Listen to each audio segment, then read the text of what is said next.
कभी आप अपने पेरेंट्स के पास जाते थे कि पापा फीस देनी है, या कपड़े खरीदने हैं, या दोस्तों के साथ घूमने जाना है, कुछ पैसे चाहिए, तो कभी आपके पेरेंट्स ने मना किया? शायद जो चीजें आपको चाहिए होती थी वो आपकी मांगने से पहले आपको मिल जाती है ना। इस परिवार में आपका जन्म हुआ, अगर आप उस परिवार में पैदा ना हुए, ऐसे किसी परिवार में पैदा हुए होते तो आज आप यहाँ बैठ कर नाटक देखते।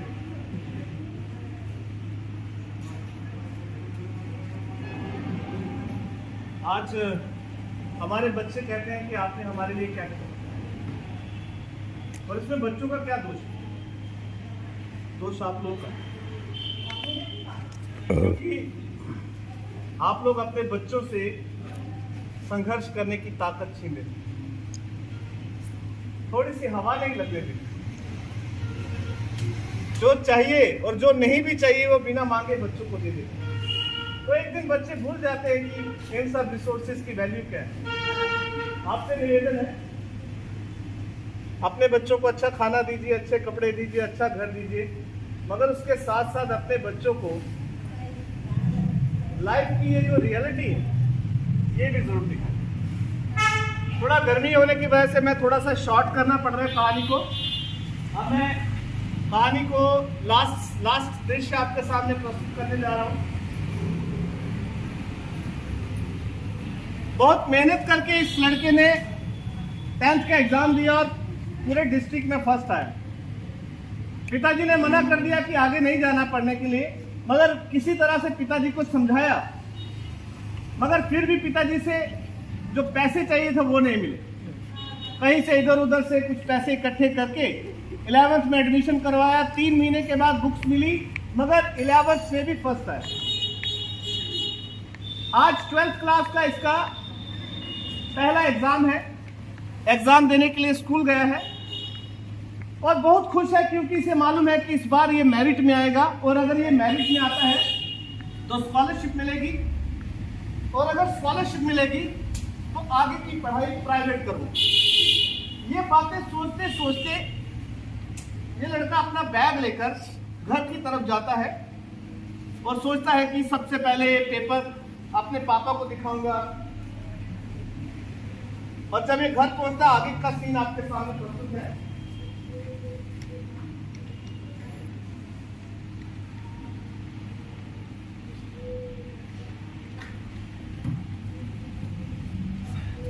माँ जल्दी से खाना लगा, सर के घर पे जाना है मेरे को। और माँ मेरी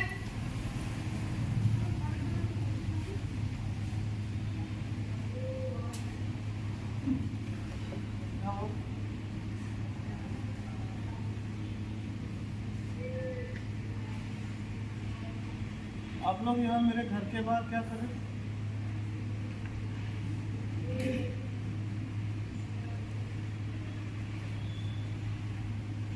माँ हमारे घर के बाहर देखना कितने लोग खड़े यहाँ पर।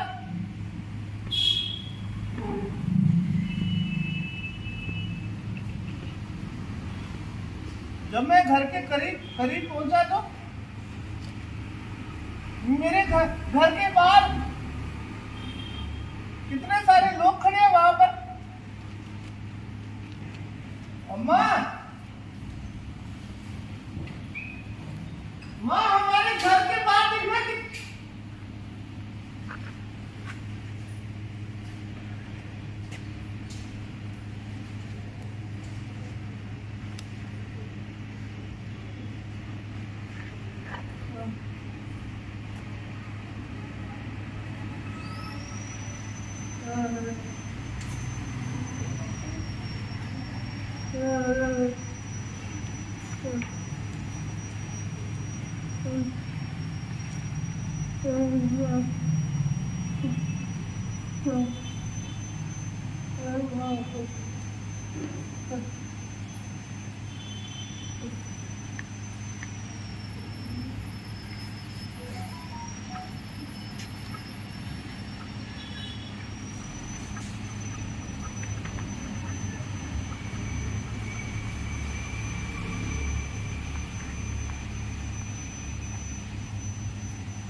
दरवाजे से अंदर अंदर देखा तो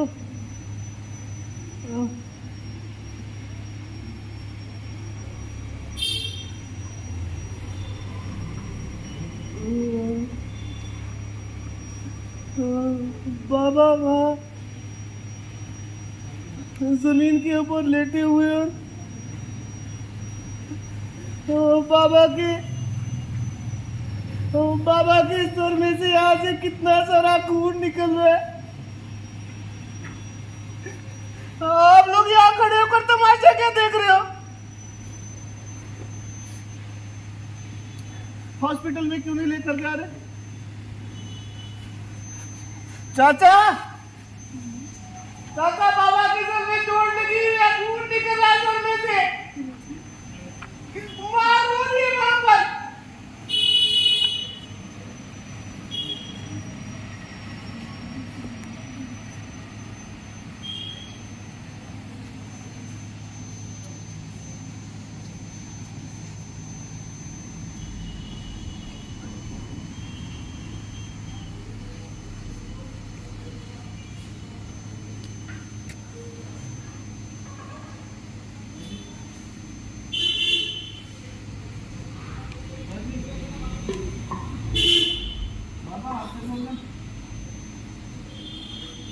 बाबा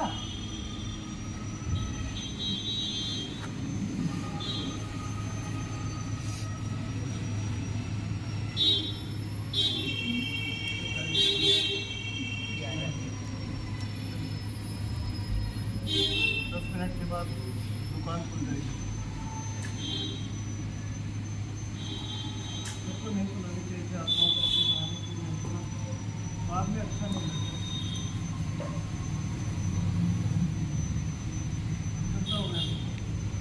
सर आपका बैग लिया था।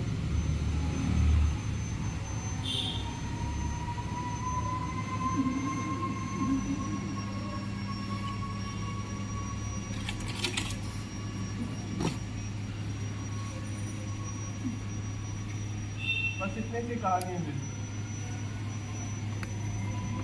बाबा जहाँ पर काम करने गए थे, सड़क पार कर रहे थे ना, पीछे से गाड़ी वाले ने आकर टक्कर मार दी और वहीं पर गिर गए। और जो लोग आ रहे थे ना, वहाँ से बाइक से आ रहे थे, कोई गाड़ी से आ रहा था, तो लोग क्या कर रहे थे पता है? लोग ना अपने वहाँ रुक रहे थे, आधे लोग वहाँ पर रुक रहे थे, सड़क के पास देख रहे थे। उनको लग रहा होगा शायद कोई उनका अपना तो नहीं है, कोई रिश्तेदार, कोई दोस्त होगा, इसलिए रुक रहे होंगे। तो रुक कर देख रहे थे, तो आधे लोग क्या कर रहे थे पता है? अपने मोबाइल से वीडियो बना ले।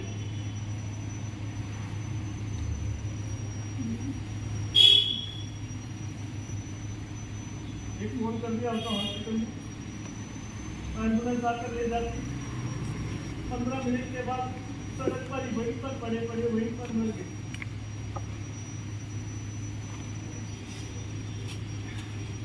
अपने इन्हीं हाथों से पिताजी के शरीर को आग लगा दी।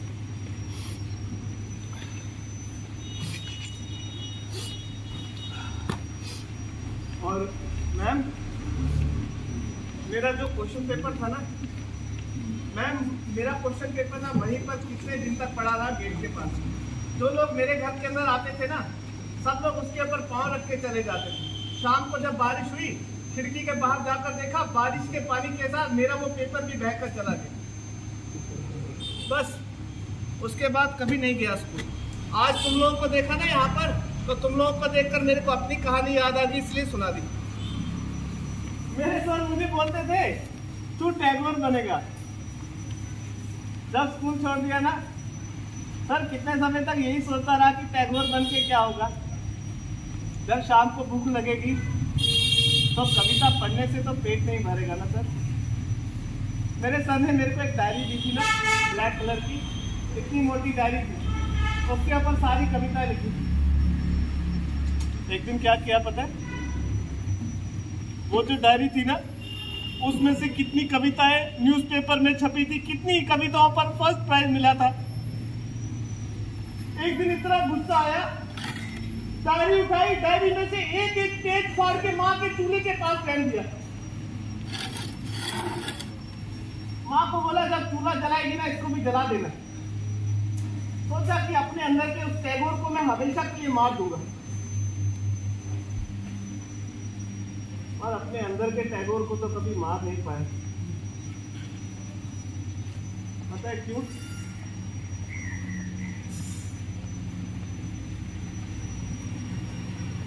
जब भी मैं आप लोगों के अंदर के टैगोर को देखता हूं ना, तो आपके भीतर जो टैगोर छुपा है ना, उस टैगोर को देखकर जो मेरे अंदर का टैगोर है, वो अपने आप जाग जाते हैं। और आज ना सुनो, आज मैंने कम से कम भी 3 साल के बाद एक कविता लिखी है। तो बोलो तो सुनो,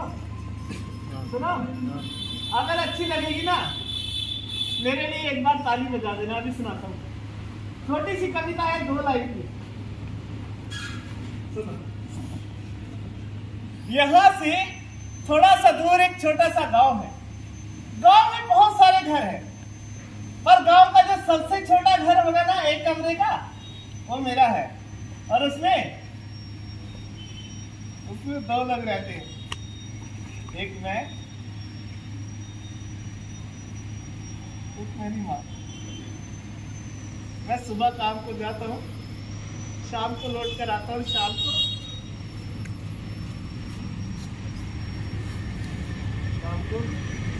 माँ के पास बैठकर माँ से बहुत अगर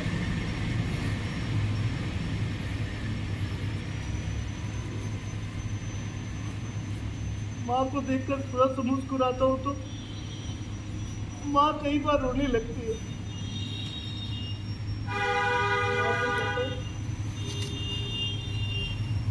कभी मत रोया कर, जब तू रोती है ना, तो मेरे को भी रोना आ जाता है।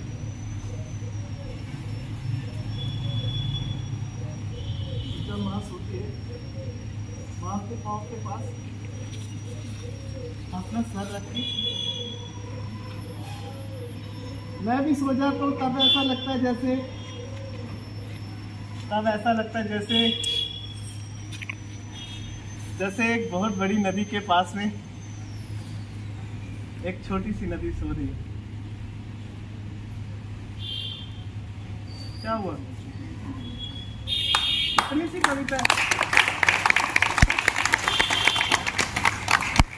अच्छा, अभी मैं चलता हूँ। पहले सोचता था किताबें लिखने से, कहानियां लिखने से कोई टैगोर बनता है। ऐसा नहीं है। सर की बातें तो मेरे को अब समझ में आने लगी। मेरे सर क्या करते थे पता है? सुनो, मैम आप यहाँ बच्चों को पढ़ाते हैं ना, मैम मेरे सर पता है क्या करते थे? जो मैम सर को जितने पैसे मिलते थे ना, जितने भी सैलरी मिलती थी, सर ना महीने के बाद क्या करते पता है? एक थोड़े से पैसे अपने पास रखते अपनी जेब में, और बाकी पैसे ना मैम जिन बच्चों के पास किताबें नहीं होती, जिन बच्चों के पास खाना नहीं होता, सारे पैसे उन बच्चों पे खर्च कर देते।